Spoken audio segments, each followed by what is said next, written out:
রাষ্ট্রীয় কাঠামো সংস্কারে 12টি প্রস্তাবে একমত হয়েছে দেশের রাজনৈতিক দলগুলো। তবে এখনো 8টি মৌলিক বিষয়ে ভিন্নমত রয়ে গেছে। নির্বাচনের মাধ্যমে নতুন সরকার গঠনের 2 বছরের মধ্যে এসব সংস্কার বাস্তবায়নের প্রস্তাব দিয়েছে কমিশন।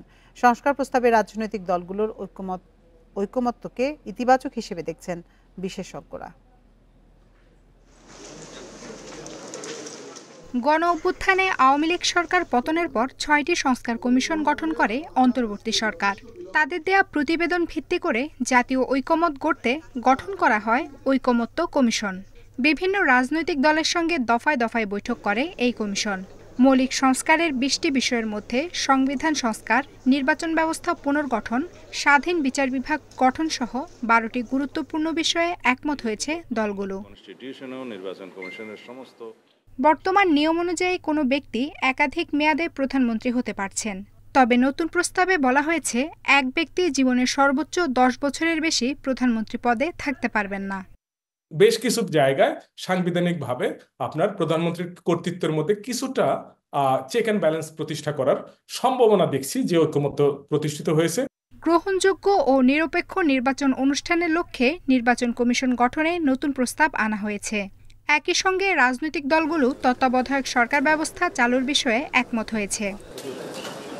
সংবিধানের 70 অনুচ্ছেদ পরিবর্তনে ঐকমত্য হয়েছে। এখন সংসদ সদস্যরা দলীয় নির্দেশনার বিরুদ্ধে ভোট দিতে পারেন না, কিন্তু নতুন প্রস্তাব অনুসারে অর্থ বিল ও আস্থা ভোট ছাড়া অন্য যে কোনো বিষয়ে সংসদ সদস্যরা স্বাধীনভাবে ভোট দিতে পারবেন। এছাড়া প্রধান বিচারপতি নিয়োগ, ইসি গঠন পদ্ধতি এবং পুলিশ বাহিনীর পেশাদারিত্ব বাড়াতে একটি নতুন স্বাধীন পুলিশ কমিশন গঠন প্রস্তাবও রাজনৈতিক দলগুলোর সমর্থন পেয়েছে।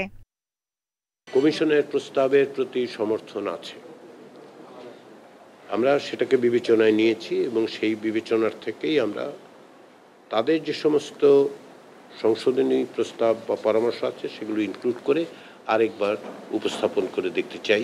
এদিকে সংবিধানের উচ্চ কক্ষ গঠন এবং সাংবিধানিক প্রতিষ্ঠানগুলোর নিয়োগ পদ্ধতি, রাষ্ট্রের মূলনীতি সহ বেশ কিছু বিষয়ে এখনও ঐকমত্যে পৌঁছাতে পারেনি রাজনৈতিক দলগুলো। এসব বিষয়ে আলোচনা চলছে। আফসানা আফরোজ জুই, ইন্ডিপেন্ডেন্ট নিউজ, ঢাকা। এ নিয়ে বিস্তারিত জানাতে রাজধানীর ফরেন সার্ভিস একাডেমি থেকে আমাদের সাথে যোগ দিচ্ছেন সহকর্মী বনি ইবনে কামাল। বনি, এরই মধ্যে কমিশনে কি রাজনীতিবিদরা যোগ দিয়েছেন কিনা?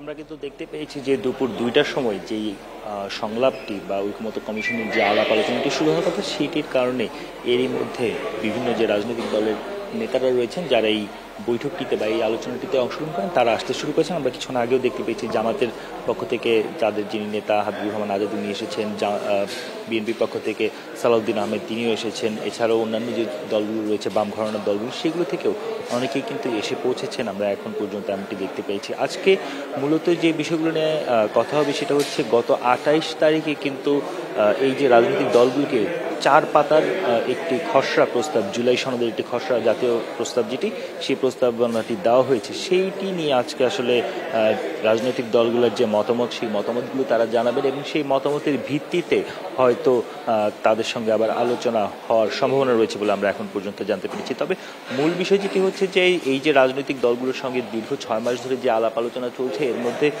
যে বিষয়গুলো নিয়ে আলোচনা হয়েছে তার মধ্যে এখন পর্যন্ত 12টি জায়গায় আসলে রাজনৈতিক দলগুলো ঐক্যমতে পৌঁছাতে পেরেছে। বাকি 8টি জায়গা কিন্তু এখনো দোদুল্যমান রয়েছে। সেই বিষয়গুলো হয়তো এই যে জুলাই সনদের যে বিষয়টি সেখানে যে বিষয়গুলোতে মতভেদ দেখা যাচ্ছে, তো এতে করে কোনো ধরনের সংকট তৈরি হবে কিনা? নিশ্চয়ই এখন যে বিষয়গুলোর মধ্যে রয়েছে এর মধ্যে খুব গুরুত্বপূর্ণ একটি বিষয় রয়েছে জাতীয় সংসদের যে উচ্চকক্ষ সেটির ফাংশনাল কী হবে, সেটি কীভাবে নির্বাচিত হবে সেই বিষয় নিয়ে এখনও ঐকমত্যে পৌঁছানো যায়নি। পাশাপাশি সংবিধান এবং সংবিধিবদ্ধ যে প্রতিষ্ঠান রয়েছে 4 প্রতিষ্ঠানের নিয়োগ প্রক্রিয়া কী হবে সেই বিষয়ে এখনও ঐকমত্যে পৌঁছানো যায়নি। সেক্ষেত্রে এই বিষয়গুলো যদি ঐকমত্যে পৌঁছানো না যায় সেক্ষেত্রে সংকট তৈরি হওয়ার সম্ভাবনা তো বা শঙ্কা তো থাকছেই। তবে এখন পর্যন্ত আমরা কমিশনের যারা রয়েছেন তাদের সঙ্গে, অর্থাৎ কমিশনের যারা সদস্য রয়েছেন, কমিশনের সহসভাপতি অধ্যাপক আলিরিয়াজ স্যার, তাদের সঙ্গে যখন আমরা কথা বলেছি তখন কিন্তু তারা বলছেন যে আসলে সবার সঙ্গে একটি সম্মতিক্রমে জুলাই সনদ তৈরির জন্য সর্বোচ্চ যতটুকু করা দরকার এবং রাজনৈতিক দলগুলো যতটুকু ছাড় দেওয়া দরকার সেই জায়গায় তারা আহ্বান জানিয়ে যাচ্ছেন। রাজধানী ফরেন সার্ভিস একাডেমি থেকে জানাচ্ছিলেন সহকর্মী বনি ইবনে কামাল।